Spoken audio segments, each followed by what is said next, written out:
Hello, welcome to Garden Chronicles. My name is James David, and today is actually a compilation video of all my garden pictures put together in this video. And I want to say thank you for this journey here. And it's almost 2018, and now it is at 2025. It's about 7 years journey here, and this is the collection of the plants that is with me for over this duration of time. Now, what I want to say here is this setup here is very much a small miniature garden. I can say something as big as you would say like a balcony garden space. And what I have here is very much the hardy type, colorful ones, and easy to take care of.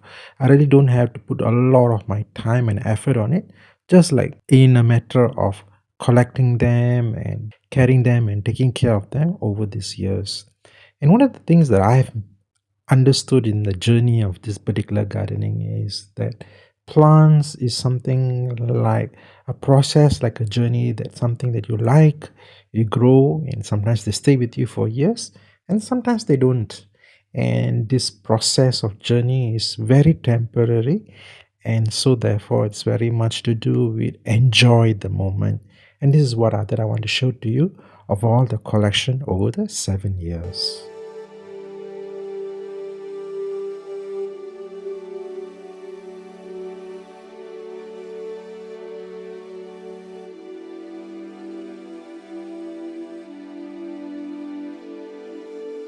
Another collection that I really love are the orchids and also the epiphyte plants, especially the hanging types. And most of these are actually considered rare plants during that time.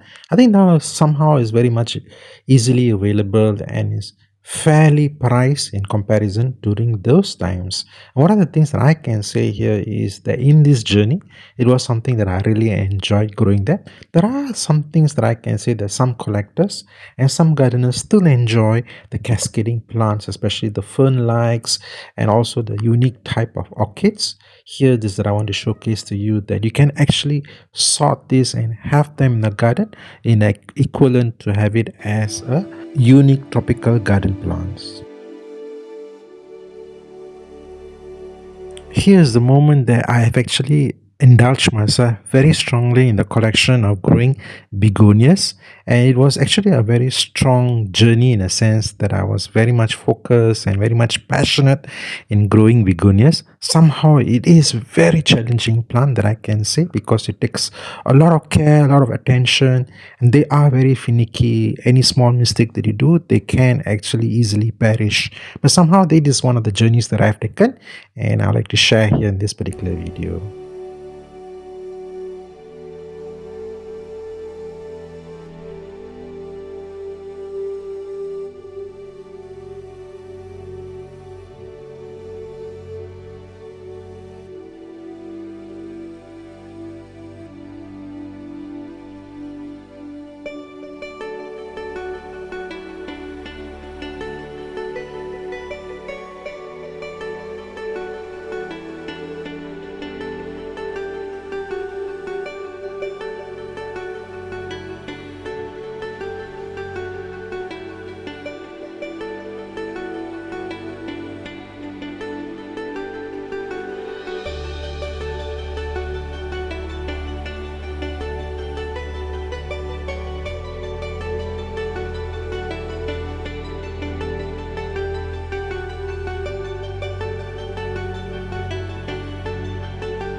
Now, one of the most important factor about spacing is that because my garden is very much tight for space, and one of the things that I have actually sorted off, or say build on a concept where I actually grow more plants in a small tight space, where they actually sort of, in a way you can say, like complementary plants or complement each other.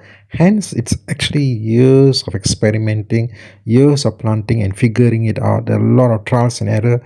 Most of the plants did not survive in this journey, but in a way those which able to grow and thrive and in a way complement and able to grow together, and these are the results of it, and this is what I have found over the years. Now if you were to look at it, the collection of all the plants that are here, they are more like a community plant, in a way to say they actually grow together and help each other as one, in that you will see how nature intends to grow in the element where they are grown in a forest or in a setting where everything is unified and able to complement each other in a garden space.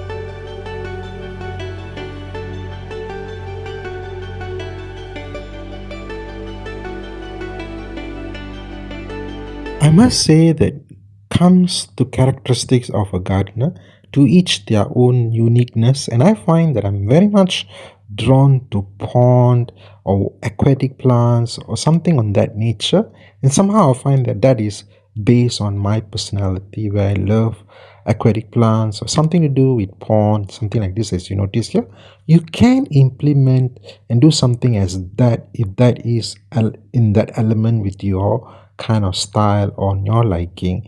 And here I have managed to sort of have this little small garden space with pond where I grow all these plants, which actually sort of create that kind of an ambience where everything just fits right, especially the colors and the way of the texture of the leaves and the way that things grow over here. This is a lot to do with personality, and this is one of the things that I want to encourage you when growing something such as this. Always look to the uniqueness and the personality that builds within you, that gives you your personal satisfaction and joy.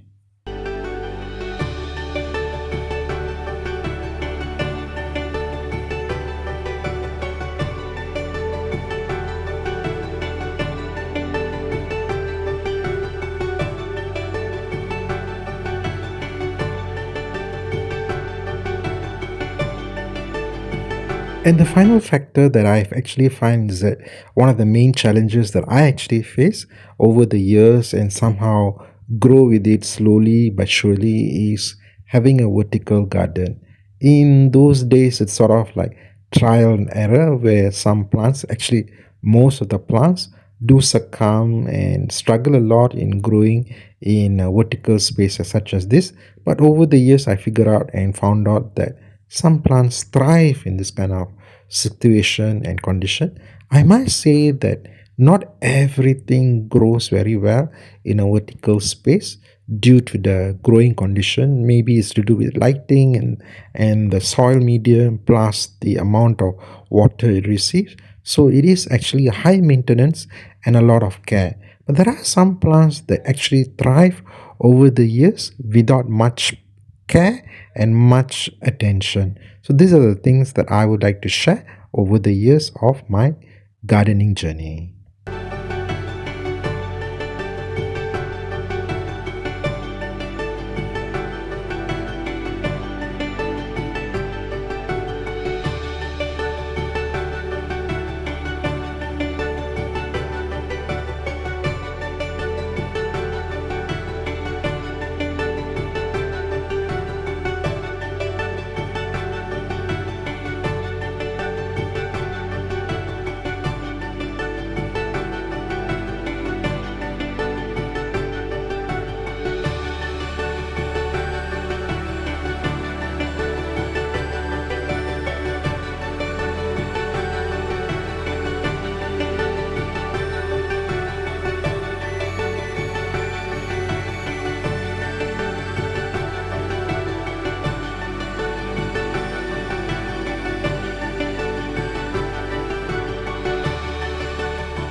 finally I come to the end of my video. This is currently now in the craze where I actually grow Anthurium plants, and this is what I have find very passionate about, and this is where I am actually growing them in this current state.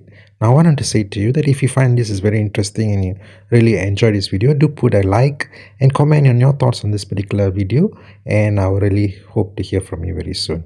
Take care, enjoy yourself, bye.